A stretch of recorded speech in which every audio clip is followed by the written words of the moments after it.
बहन लक्ष्मी और जीजाजी विजय के साथ हुई सच्ची घटना पर आधारित है।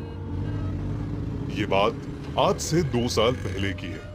लक्ष्मी और विजय अपने 3 बच्चों के साथ मुंबई में एक छोटे से घर में रहते थे।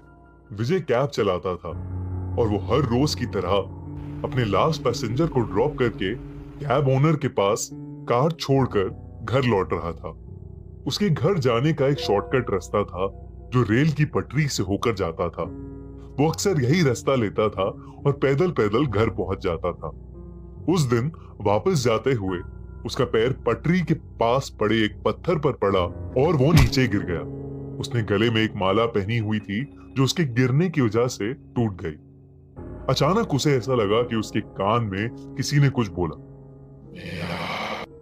पर जब वो पीछे मुड़ा तब वहां कोई नहीं था। उसने ज्यादा ध्यान नहीं दिया और वो अपने घर की ओर चल दिया। चलते चलते उसे हल्की हल्की कमजोरी महसूस होने लगी। उसे बार बार ऐसा लग रहा था जैसे कोई उसका पीछा कर रहा है। वो घर पहुंचने ही वाला था कि उसे किसी के कदमों की आवाज आने लगी। वो सीधा चलता रहा और पीछे नहीं मुड़ा। उन कदमों की आवाज और तेज हो गई और उसे एक औरत की परछाई दिखाई दी जो उसके पास ही आती जा रही थी। उसने बहुत हिम्मत करके पीछे देखा तो एक बहुत बूढ़ी सी औरत लंगड़ाते हुए उसके करीब आ रही थी। उसका ध्यान सीधा उसके पैरों पर गया और उसने देखा कि उसके पैर उल्टे हैं। वो समझ गया कि वो औरत चुड़ैल है और बहुत तेजी से वो अपने घर की तरफ भागा। वो जैसे ही अपने घर की गली की तरफ मुड़ा तो वो औरत वहीं खड़ी थी। उस औरत को देखकर विजय का पूरा बदन कांप उठा। उस औरत ने विजय से पूछा, मेरा बेटा कहाँ है?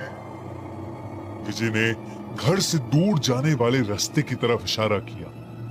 वो औरत उस रास्ते पर चली गई और जैसे तैसे विजय घर पहुंचा और उसने दरवाजा अंदर से बंद कर लिया।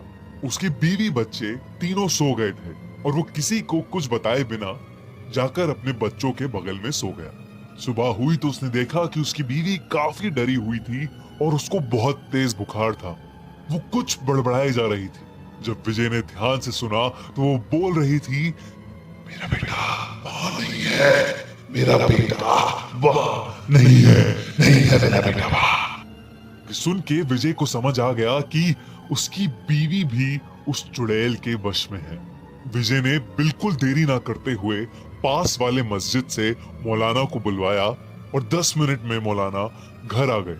विजय ने सारी बात मौलाना को बताई और वो कुछ जांच करने लगे। मौलाना ने लक्ष्मी को शांत कराया और उससे पूछा कि कल रात क्या हुआ।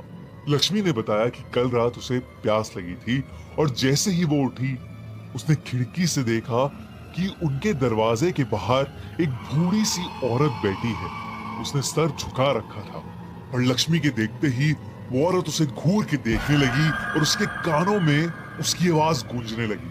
वो गुस्से में बोली, मेरा बेटा नहीं है। उसकी आवाज सुनते सुनते लक्ष्मी के सर में बहुत भयंकर दर्द उठा और वो चक्कर खाकर बेहोश हो गई और उसके बाद से उसे कुछ भी याद नहीं है। मौलाना ने जब पूरी तरह जांच पड़ताल कर ली तो उसने विजय और लक्ष्मी को बताया वो बूढ़ी औरत और कोई नहीं बल्कि एक आत्मा थी और उसकी और उसके बेटे की रेलवे ट्रैक में किसी हादसे की वजह से मौत हो गई थी। वो काफी समय से वहीं अपने बेटे की तलाश में भटक रही थी और इत्तेफाक से विजय के पीछे पड़ गई और पीछा करते हुए घर तक पहुंच गई। पर वो उनके घर के अंदर कदम नहीं रख पाई क्योंकि घर के दरवाजे पर भगवान की तस्वीर थी। मौलाना ने विजय और उसके बीवी बच्चों को तावीज दी और उनके घर की शुद्धि करी। विजय और उसकी फैमिली भगवान का शुक्रगुजार मानते हैं कि वो सब आज ठीक है।